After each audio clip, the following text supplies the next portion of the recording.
Welcome to the Scottish Property Podcast. This is a show where we aim to educate, inspire and entertain through real life stories and interviews from people in the Scottish property community. As always, thanks for listening and give us a follow on social media and subscribe to our YouTube channel. Remember to join us at our monthly networking events on the first Wednesday of every month. Tickets are available on our website. So without further ado, we'll just cut straight into this week's podcast. Okay, here we are. Welcome back for another Scottish Property Podcast market update. Stephen, how's it going? Nice, mate, nice. Where's the tan? Oh, mate, honestly, I've just off a flight, must have been about 13 or 14 hours from South Africa. Great trip. One of the best family holidays we've been on, to be honest with you. Did look class, like it did look really cool. Safaris, amazing beaches, an amazing, beautiful country, by the way. It reminds me a bit of Scotland, some of the scenery. Apart from you just don't have lions and cheetahs and elephants roaming about. You do, they're just in the shape of jakies. No, it was class. But a wee bit fuzzy today. So for this market update, it's just myself and Stephen. So we've pulled out some good news articles. Something stay tuned to. I pulled out an article that landlords might be facing the jail if they carry out illegal evictions. So we will talk about that a bit later on. Oh, you've got me hooked to keep listening, mate. So we'll also be talking about all the latest stats from the property market, including what's happening with sales prices, rents, and a bit about the economy, Trump's tariffs as well, how that could all filter through to the property market. But first of all, we need to talk about what you've been up to. Yeah. Busy week. Kids have been back to school this week, so the last 2 weeks was mayhem. I thought I was being quite smart in planning, and I got quite a lot of teachers looking to come and get involved in property, and obviously my workshops are just as and when I kind of do it in the business or when schools are on, so our schools are off. And I had Maya at a camp last week, and at the Fife Council, we cheap camp, they get to go and play games all day long. I'm like, perfect, she's 9 to 5 there, I can do a workshop. They phoned me like fucking 2 days before the start to cancel it.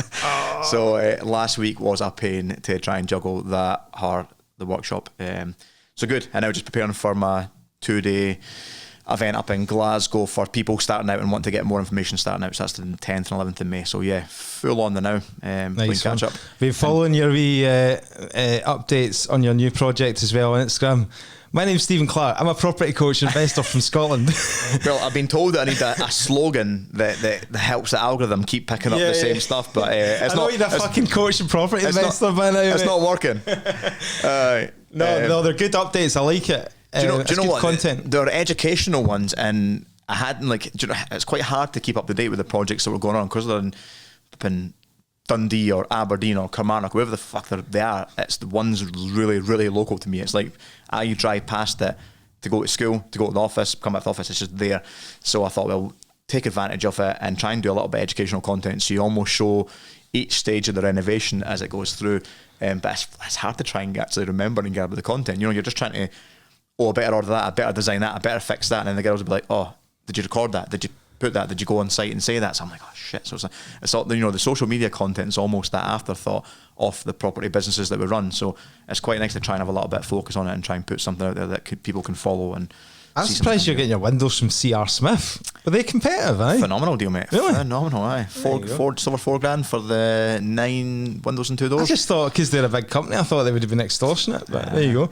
It's, do you know what, something I'm enjoying a lot in the business with the network, because I've always negotiated good discounts with trade suppliers I've used, and if I'm been using them for 10, 15 years, they're just like, oh yeah, it's even good rates.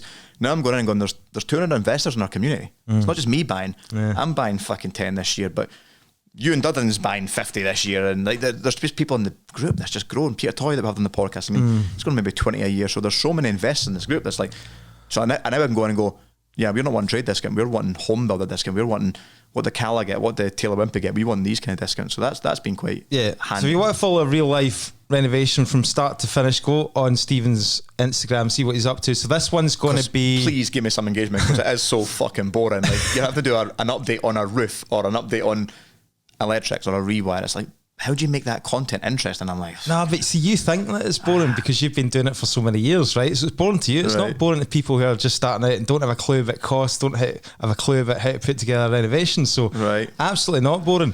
But what's it going to be in the end? Is it going to be 3 residential flips? Yes, 3 flips, 3 2-bedroom houses. 2 bedrooms and ensuite. So yeah, they're that's just starting to come together. Like the plaster's just finished this week, so starting to do the joinery fit out, skirtings, facings, doors, maybe the floor. I just bought the kitchens yesterday, so that's the 3 kitchens away to come in a couple of weeks. So they're coming together quite quickly. We've only been on it 2 months, so. Brilliant. No, so while you're doing all that, I'm still. People keep asking me when you're buying your commercial building, Nick. But I'm having too many holidays, aren't I? That's you're doing what I did last year. No time to buy anything, man. Because I'm spending all my money on holidays. But no. So for those of you who's listening, I've still not bought a commercial building. That's been 2 years I've been talking about it. And he is going to do it. I did get the money into the SAS, so the money is in the SAS. It's ready. It's ready to go. That's good. So, I was laughing. I don't know how much we could share about it when we were having that conversation out in Dubai with Alex Walker, and he was like, "Yeah, just do my reach out, Nick, to the agents," and he told you the agents. He does it. Oh, his strategies. Yeah, we'll keep that under wraps. Oh, it was brilliant. I don't think he want us. But no, I still think you should do it. If anybody wants to find out about Alex Walker's strategies, then you'll need to ask him yourself. But he's got some funny, pretty interesting ones. Works for him. He's at 300 Tuesdays. It's not working for you though. No. I'll stick to looking at the economy and pulling out the data for the house price statistics, which we're going on to. Well, actually, no, before we move on to that, let's talk about your appearance on the BBC, mate, by the way. Oh, that was good. Threw me under the bus. I mean, anybody that listens to this podcast knows that if you're going to go on the BBC and discuss an open debate live, you want Nick to come in and talk about facts, figures, stats, don't you? I switched my phone off. Nick ignored my phone calls for fucking 2 days. And the girl, Rebecca's a nice girl. She actually phoned me a couple of months ago and says, "Oh, would you come on?" I can't remember. There was something happening in the media. Was it called? Yeah, and they were starting their podcast. Says, "Oh, would you mind coming on and discussing it from the other side?" And she was, "We need you in today," and it's in Glasgow. And I tried to phone Nick, like, "I'm in Aberdeen today, like, can I do it?" But it's a good opportunity. Let's get on. So we'd already got the relationship with the girl Rebecca, and she was keen to get one of us on because of the podcast, the credibility that we have as landlords, property investors, and the people that we interview. So as soon as I got the call, I was like, absolutely bricking. I was like, nah. You did well. I would have bricked it as well. That's why I switched the phone off. That's why you know my phone call. I didn't know that was coming. Otherwise, I don't know. It would have been. See, it's one thing sitting with you or sitting in a studio and you're in control of the conversation. That's what I was saying on my Instagram post. But when you don't really have any control and you don't know what they're going to throw at you, that's where it becomes really nerve-wracking. I thought I was getting fed to the wolves as well because they had, obviously when the media gets a hold of a story, they look at it from the negative point of view. The poor old tenant that's going that narrative. And they did say when I went in, the producer was like, "All right, mate," and looked at me like a bit shy and nervous, like, "Yeah, you're the first one we've ever had on that's been a landlord." Nobody else has put their neck on the line. No one came on. I mean, John Blackwood, Scottish Association of Landlords, they do a great job and all the rest of it. And he often goes on like news, what's it called? The news for Drive or something like that, Radio Scotland. And you hear him obviously standing up for landlords, but I'd never seen him on like a debate like that where you're really getting pounded with all the questions. So that's quite difficult, definitely. Hats off to you, by the way. Yeah, you know me, I like a wee argument now and again. But if anyone's listening to this and you want to go and check it out, it's BBC iPlayer Scotcast, and just type in like rent controls or something like that. I think it was a rent control one. So the whole topic was the rent control being lifted from the 1st of April 2025. So they want to debate that. Obviously, I was debating against a girl from Live and Rent, Ruth. Nice. It just looking at it was quite hard to stay focused on it because you look at their content, and you've asked them to come on to the podcast before to debate about it and have a couple of guests on and stuff like that. And you look at their content, and it's just so victim driven and hate towards landlords, like we're the blame, we're the problem. But the thing is, when you and I had the conversations, and even when we bring in market updates and discuss topics like this, we agree with a lot of what they stand for. Exactly. We agree. We're just not blaming the landlord. We're part of the problem. We feel the solution, not the problem. Whereas they just look at it and go, let's just blame these landlords. And they've got this real twisted mentality against landlords, and they must just be sitting there with no real job, and they don't come from working class. They don't work hard in the problem. It's just weird. So when I read the content, it was fucking riling me up. Like, it really was. And I couldn't. So I would look at their points, and I would look at it and I go, okay, I'm going to look at the facts and figures. So one of the points that I sat up till 2 o'clock in the morning before this interview, shitting myself. Next to him under the bus, I better carry the flag for us. Well. So I'm sitting there, and it's like I look through the content, And one of the stats that came up, for instance, was, rents have completely outstripped wages over the last year, and they singled out West Lothian, I think it was East Lothian, and said that there was the highest rent increase from 2010 to 2025. It was up 60%. And I actually thought, that doesn't sound that much. I wonder how much wages have been up. And I did look up wages, and I think wages had only went up 30%. I was like, oh, all right, maybe they've got a good point there. And then actually I thought, well, they're going against the social aspect, the people that are at the low end of the market, the struggling people that are minimum wage. So I actually looked up minimum wage, and minimum wage was £5.93 in 2010, and it's now gone up to £12.21. It's a 105.9% increase. So actually, minimum wage as well outstripped the highest rent growth in Scotland. Yeah. So I had all these debates and stuff to go back with, and when you take into account actual inflation as well, over taking away the rent inflation, just general inflation. I mean, our insurance, our maintenance costs, our interest payments for our mortgages and all the rest of it. Huge. They're not looking at that. They're just looking at the top line, and they think if a landlord's charging £800 a month, that's all in their pocket. Yeah. That's what they see you, and it's just trying to. But you'll never convince them. But like you say, it's a very good point. We do agree with a lot of it. Like, regulation's a good thing. Regulation's a good thing. We'd both kind of agree with rent controls to a certain extent. It's the government's interference in the way they've done it in the last few years. It's almost like a dictatorship.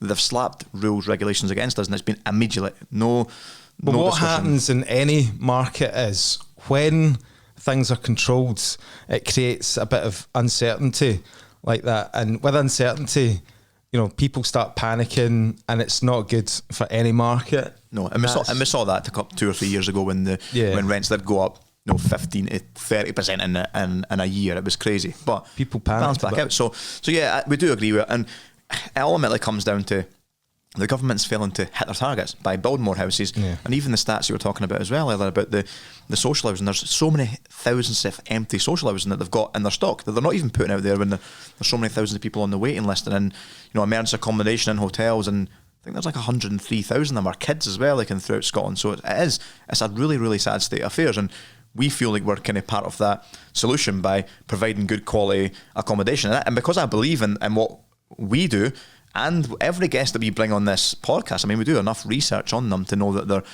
they're credible landlords and investors. They're growing a portfolio and they're doing it morally correct. So I felt like I could just go into that and debate that, and I'm happily debating that until I'm red in the face that, okay, there might be road landlords out there, and we agree that they should be gone from the market. And I think the way the regulations are changing, the way the industry's going, they will go. They'll disappear.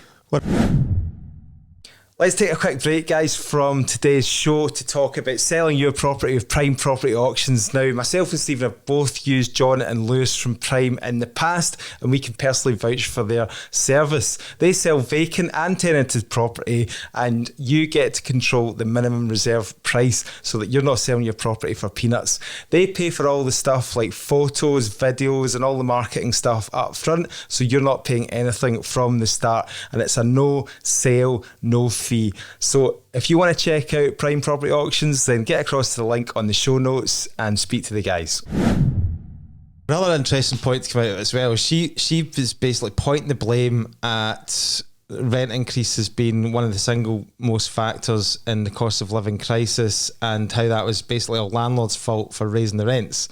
Nothing to do with the fact that we've got a Russia-Ukraine war, which has skyrocketed energy prices. Energy prices have went up. I don't even know. 100%. Food prices, like every other thing that's caused inflation through to the cost of living crisis. Not just landlords pushing the rents up because we pretty much had to, because our mortgage interest rates doubled overnight and all the rest of it. Do you know what I mean? So there was a lot of stuff. I thought that was quite. I get the point that the biggest cost of people's households probably their rent or their mortgage. Yes. So I get that when it's going up 10%, that's a huge hit on cost of petrol going up. That might only be 5 or 10% of your monthly expenses. So I get that because it's such a focal point, it's a large cost that when it does go up, the few people feel the pain. She talked about as well quite a lot about how, proportionately to somebody's income, rent should never be like anywhere near 50%. And I totally agree. Like, really, ideally, you should be around about kind of 30%, 30 to 35% maximum, really. Ideally, 25% of somebody's income would be your rent payment. 30%, because we do this a lot in tenant referencing. When we take on a tenant, we need to make sure they will meet the affordability criteria. Yeah. And this is the problem is that, I mean, the private rental sector that we're in and you manage, it's not meant for social housing. It's not meant for this huge strain that people are going to have to, we can't get a house in the council. We're going to have to struggle to try and go in the private rental sector. A lot of our stock's not for that. Well, that was, again, another point. So, like, she was saying that she was kind of hinting that a lot of the private rented stock should be bought back over by the councils and, used as social housing. But what about all I would say probably 70 to 80% of our tenants are probably immigrants from other countries that have come over here to it's professional jobs. We've got Indian doctors, for example, that are renting privately. Now, they couldn't go and get a mortgage straight away. Yeah, they need a couple of years. We've got foreign students coming across. They're not going to go and buy a property. They're not going to go and get a social house because they wouldn't be eligible to get a council house. So we need that private rented sector for these people who are transient, who don't want to tie themselves down, who want to relocate for work and all the rest of it. So it's quite narrow-minded, not opening up to all those different profiles of people who are needing a private rented accommodation. Yeah, and if the government hit their targets and built more social housing, the social housing sector would need to come into the private rental sector and exactly. We'd fill our void, they'd fill their void, but it's not, we're taking the brunt of it, and that was that was the point of the debate. Is when you see their content, you see how hatred towards the landlords, like, it's not our fault, we're part of this. We're trying to be a solution, not part of the problem, and we've got costs. And I know, I think our point was as well that I mentioned, like, the mortgage costs and the cost of the business of running a portfolios went up, and he says, but 60% of landlords in Scotland don't have a mortgage, and I don't know if that stat's true or not. I never fact checked it. It could be, but it could be a lot of, like, old tired landlords that guys like myself are buying up their portfolios and they're exiting the market. I'm only buying them with finance. So it's not one blanket approach and one size fits all. But yeah. But even if those landlords that she was talking about who didn't have mortgages, again, this is where it backfires, because what happens is with the rent controls is people panic. They think to themselves, like, what else are they going to do? Or what are they going to do next? When are they going to up it again? So we need to protect ourselves. We need to obviously mitigate that risk by putting the rents up, even if we don't need to. So that's where markets can't be controlled like that. Otherwise, it just backfires and creates panic. No, absolutely. And even if you've not got a mortgage on your property, as much as that's probably the biggest expense to our property portfolios, one of the other big expenses is maintenance costs. Like, cost of labour and cost of materials are through the roof, and that affects everyone. So if someone's feeling that pinch because they've got their own home, and we've got 20 properties in a property portfolio, you're feeling that pinch even more because you've got to maintain that property. So there is other huge costs in having a portfolio. Okay, let's get on to the articles then, because talking about running a property portfolio and the costs involved, and you need to kind of look at it like, your suppliers. If you're running a business, like, who are your suppliers? The mortgage lenders, right? So the cost of borrowing money. And obviously, to understand that, we need to look at the wider economy and what's happening, and the geopolitics and the wider economy. So I always pull out a wee article that talks about what's happening, and this one here is an article from the BBC. It says 3 more UK interest rate cuts this year, predicts the IMF.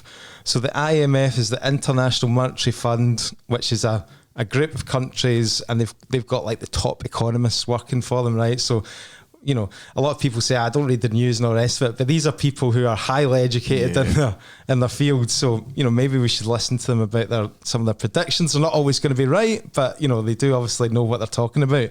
So specifically, the IMF has downgraded the UK's 2025 economical growth forecast from 1.6% to 1.1%. So looks like they're thinking the economy is not going to do that great. Citing the global repercussions of the US tariffs and domestic factors such as rising energy costs. While UK inflation is projected to rise temporarily to 3.1% in 2025, it is expected to fall to 2.2% by 2026, aligning closely with the Bank of England's 2% target. Right, so the reason I brought this in is because there's a lot of talk about Trump's tariffs at the moment, isn't there? I knew on the Scottish Property podcast that we wouldn't get away with 1 month without mentioning Trump, like on the market update. I mean, love him or hate him, I've got to say that I do quite like his progressive approach and trying something new, right? Yeah. But I don't think he's that smart, if I'm honest with you now that I actually see what he's trying. Right. I think it's going to backfire big style for the US, but I think UK, we could actually benefit from it. In what sense? So, if you think about it, if he's looking at putting 125% tariff on China, so all these Chinese products, which is pretty much everything comes from China, right? So obviously it's going to become unaffordable for the US to bring in some of this stuff now. So China's going to need to look at other markets, and they're already looking at other markets where they can really pump all that into. So UK being one of them. So if you increase the supply of products from China to UK, that's going to have a deflationary effect. So rather than our prices going up, our prices are actually going to come down, hopefully. So I think that we could benefit out of this. He slapped a 10% tariff on the UK across all products, right?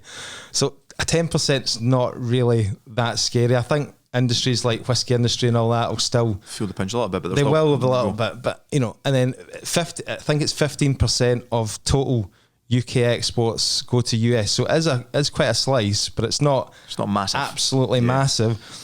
I think the car market, like obviously Range Rover, Land Rover, and all that might feel a hit, but I think that we'll actually come out not too bad. And the other thing is that because obviously this whole, basically it's a trade war that we're in now, right? A global trade war.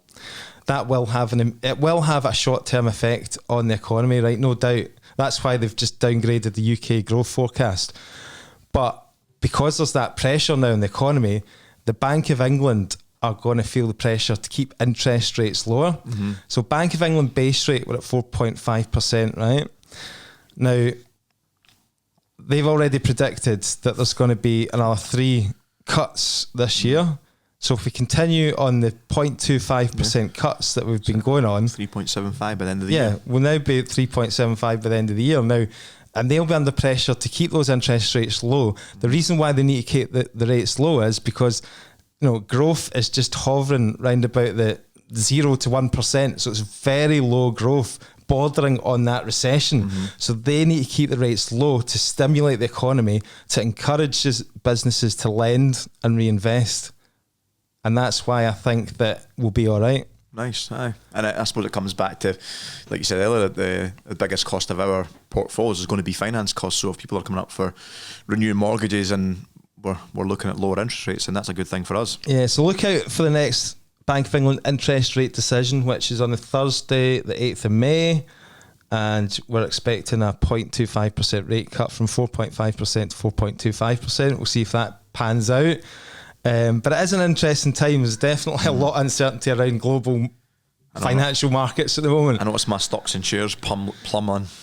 That's why property is such a safe bet as well. Because if we're talking about interest rates staying low over the next few years, and we're talking about property prices staying at a decent level, 5 to 10%, we'll get on to property prices still a demand soon. For it, We're talking about rents are still going up, albeit not as they were. But there's always that. If you look at markets, it's all supply and demand driven, right? We're living in a country where there's always going to be an undersupply of housing for our foreseeable future. Aye, we're not going to outlive this. Exactly. The demand. So property is such a safe bet, and this is why when we went to Dubai and we saw that massive development go on, cranes everywhere, massive, house building, hundreds of thousands of houses getting built on a mass scale. You think to yourself, that's just the perfect storm for boom and bust, because you're creating that oversupply, and then the market can't support it, then it just goes to bust. But that's not happening in this country. So that's why UK property, Scottish property, safe as houses. Literally. Yep. So, and then that moves us on to looking at the cost of finance. And I've pulled out an article from the Mortgage Works. So we'll just get the stats up here. As I said, just off a 13-hour flight, so bear with me.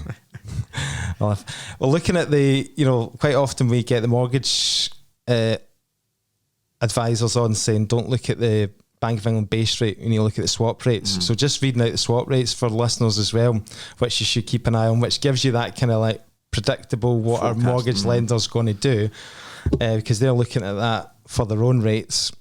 If you look at the 5-year swap rate, just over the last month, that's reduced from 4.8% 4% in March 2025 to 3.6% in April 2025. So that's quite a decent drop. And then that's obviously filtering through to the mortgage lenders. And I've got a news article to say that the Mortgage Works have cut their rates and it's launched new products. It's creating that competitiveness in the market.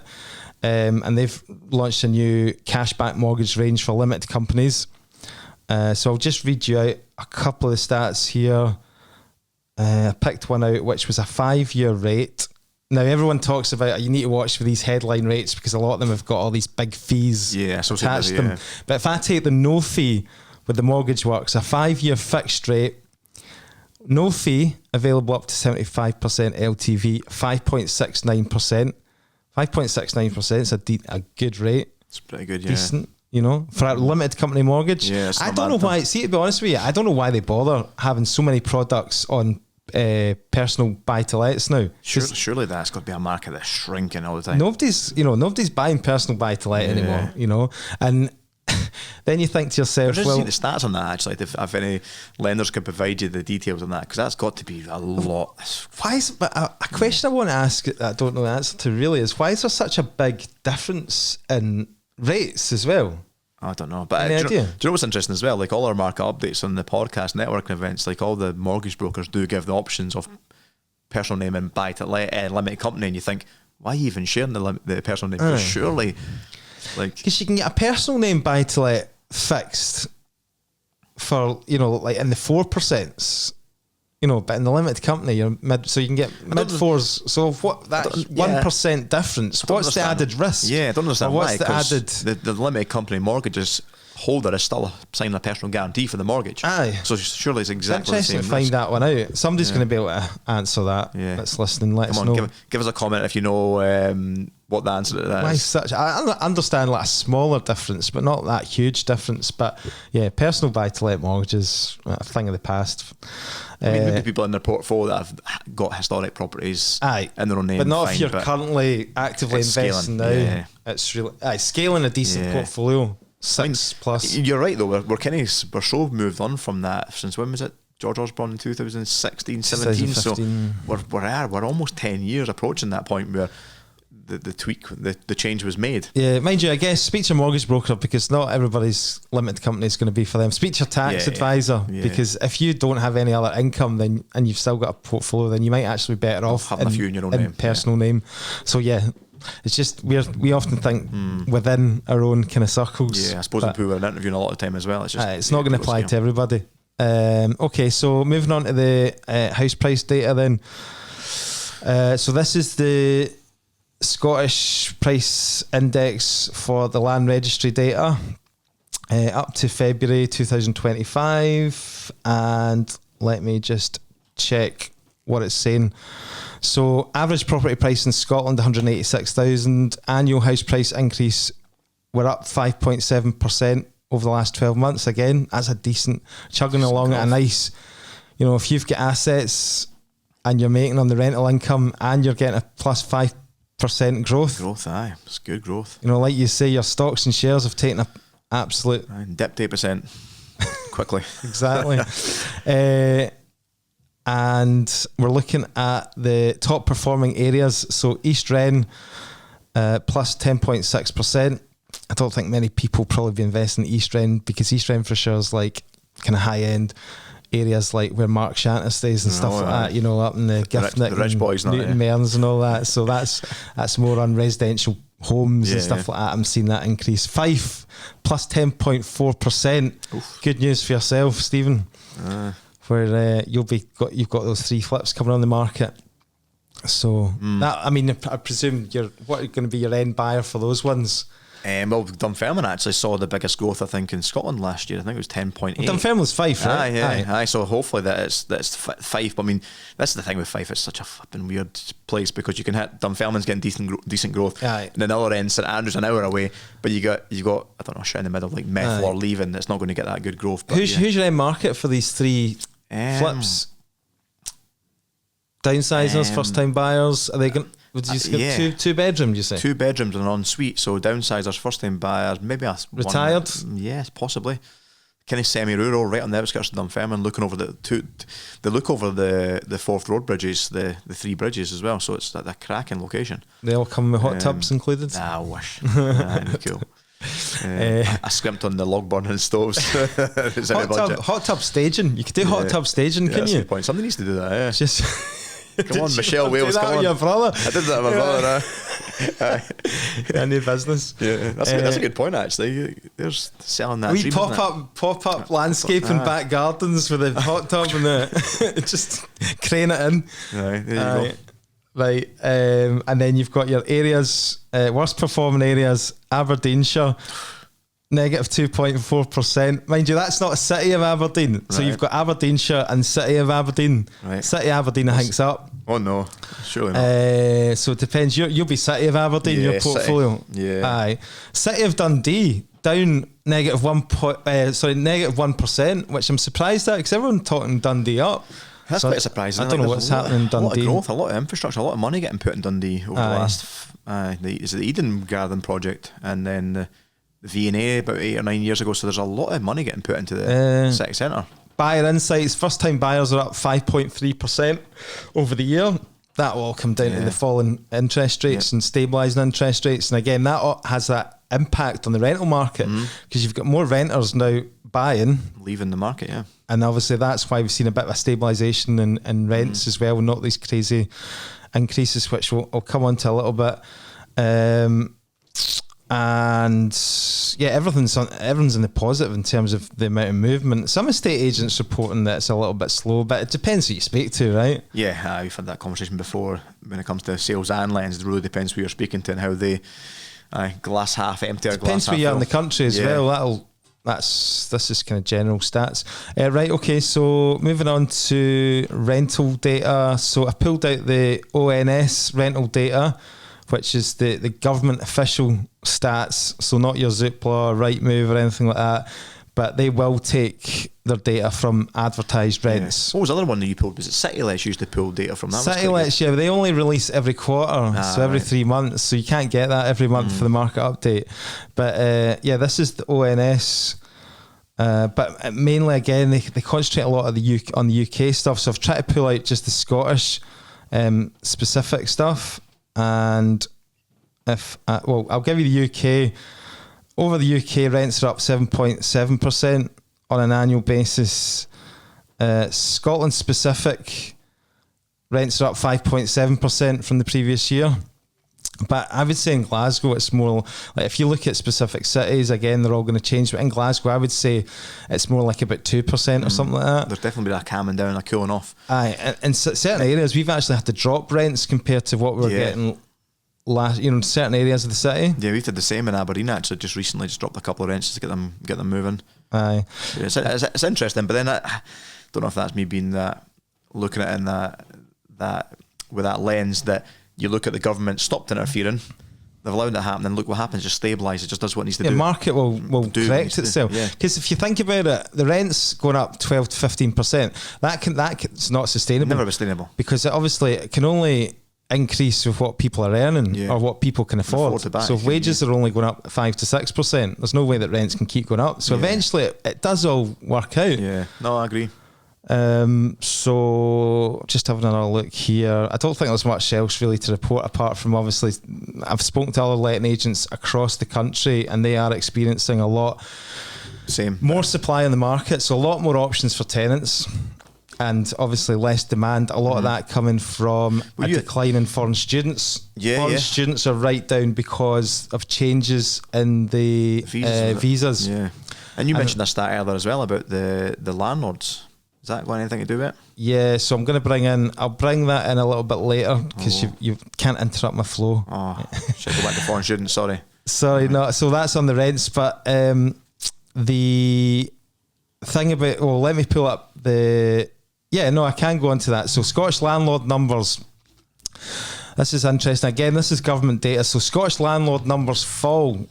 And we were kind of struggling with this before to actually get good data because we called this a couple of years ago, this whole transition of people that only had one or two properties selling up. Accidental landlords. They come and do their tax return. It's just not making sense. Property prices have now came up to a point where they can exit, clean, and get a bit of money back. Yeah. You know, that transition to the more professional portfolio landlords, corporate landlords, whatever you want to call it.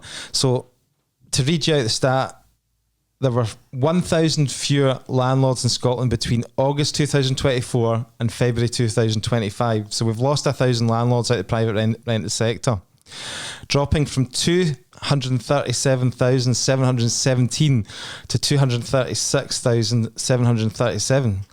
Figures from the Scottish Landlord Register show. So that's an official Scottish Landlord Register. That's every 3 years that you renew it. So we'd expect to see this drop quite regularly. It's going to take. There's going to be a huge time lag. Yeah, because like you say, something could have sold 3 years ago. Exactly, and your landlord registration number still remains active, and then it drops off after that 3 year period. Yeah. Now, what's interesting, the next figure is, however, the number of registered properties, because you think, well, we're losing 1,000 landlords, you know, surely the private rent sector's shrinking and we're losing all these properties. But no, the number of registered properties has actually increased from 349,791 to 350,824. So we're actually up. So the private rent sector's growing. It just shows you, though, that when you was it 236,000 to 340,000, that most of the landlords probably still do only have one. I think it's like 90. There's in the 90% of just got one landlord. I think it could be as high as like 95%. Do you know what I mean? But this is what we're talking about before. Like a lot of these properties that have one or two.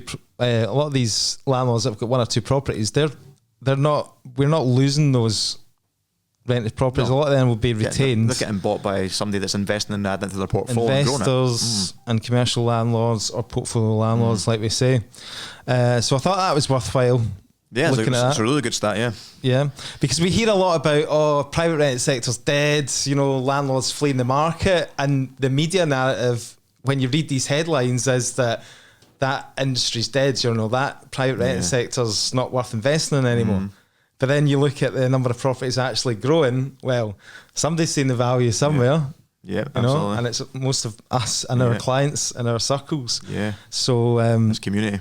Aye, even with the 8% ADS. Aye, still making sense. Still making sense. Yeah. You know, again, you need to be a bit more detailed with the numbers. So another housing bill. So this is landlords getting the jail. So as we know, right, bring listeners up to speed, there's a new housing bill going through Parliament. A lot of that is rent controls dominating the headlines. When this bill comes through Parliament and it gets to, I think, stage 2 it's at the moment, you have the opportunity as an MSP to put amendments forward or put suggestions forward. So we're at that point where I think we'd reported last month about, remember we had the Green MSP talking about the ban on winter evictions and stuff. Yeah, yep. Remember we had that. So this month we've got a Labour MSP, Katie Clark, who wants a crackdown on property owners who deceive tenants into vacating their homes, essentially illegal evictions. And what she's saying is there's too many landlords that are wrongfully evicting tenants under false grounds. For example, say you're on a low rent and you know you might be struggling to get that rent up. I know the rent controls are finished now, but maybe the tenant can't support that increase in rent and you might struggle. Some landlords will just say, I'm selling the property. And then lo and behold, you know, they'll take the property back, the tenant will be evicted and it appears on the market a couple of months later at the inflated rent, right? Which is a bit of a kind of loophole that landlords seem to exploit. So she's basically saying that she wants tougher laws basically to say if a landlord's found, you know, guilty of that, then she basically wants prison sentences for landlords, 2 years in jail. Oofed. She's talking about. So that's Labour. Potentially they could be the next government. It could be the next government, yeah. So, you know, I'm not saying that that's going to come in because that needs to go through a debate now and that just could get put down or voted out. Yeah. So we'll see what comes in and it's going to be tweaked, all this housing bill. So it'll get tweaked. And at the moment, the latest is with the rent controls, they're talking about 6% maximum increase. It's interesting that point as well about the evictions things because I don't know how the hell you're going to prove that because as we know, as property investor, circumstances change continuously. So Yeah. I'm sure you could prove somewhere that, I was into difficulty, so I decided to evict the tenant and put it on the market, and then my circumstances changed, and I decided to keep it. Like, so there's. It's gonna be I'm fine with rogue landlords getting the jail. I don't mind. Like, if you're abusing a tenant and you're playing the system, then there should be consequences. Those of us who are playing by the rules and trying to provide a professional service, we've got nothing to fear. I don't disagree. I just think that it's going to be a hard one to prove. It will be, and that's why because there are illegal practices in private rented sector at the moment. But it's very, very rare that a landlord will ever get a prison sentence for, dodgy practices. And is that one of the most extreme circumstances that you can get a prison sentence for? Do you think there'd be other ones? No, there will be. No, there will be other ones like, I don't know, like going and changing the locks or something like that. Or kicking the tenant out. Kicking the tenant out, illegal evictions, like you say. But that was an example that they give. And lastly, I just wanted to pull out an article to say that 1 in 10, well, this is from the Greenock Telegraph, so localised down at Greenock, 1 in 10 empty homes are located in the Inverclyde area. So Scottish Housing Regulator, who have looked at the registered social landlords, so all your council houses across Scotland, right? There's 305,100 homes provided by registered social landlords across the country. 4,875 of them are empty as of February 2025. So we're talking about housing crisis, and we've got nearly 5,000 empty homes, and there's 10,000 families and kids living in hotels that are homeless. What is going on with these councils or social landlords? Why can't they get these properties back into use? Yeah, they've not got the money. Not got the budget. So some of them will need like full renovation. Some of them will need demolished. To be honest with you, windows and doors, or the cladding to improve the energy efficiency. There'll be things that need done to them, and they just won't have the money. So why not look at collaboration then with the private rented sector and bring in private money? Yeah, as long as it's going to make sense. I mean, as long as the rent's going to cover LHA rent is going to cover a decent level of rent where the investors are still going to make a return, then why not bring in the private sector, bring in that private money, get the homes up to standard, get them back, get investment, and get them rented again? What's the point of having 5,000 empty houses sitting there? Yeah. So it's just another thing that I thought would be a good talking point. Anyway, that brings us to the end of our market update. Nice one's been good. See, you're absolutely thrilled from those stats. I know you're getting into stats. You are getting into stats, and it's from that debate in the BBC where you're like, I can actually well played, understand it a little bit now. No, you forced me to. So that's it, guys. As always, hope you got some value from that. Drop us a message, a DM on Instagram if you... Tell Nick to get another guest in to chat about market updates rather than being me, because I don't want to hear this shit again. No, you were into it, I could tell. And as always, please subscribe on our YouTube channel, and hope to see you again in the next episode. Right, guys, thank you.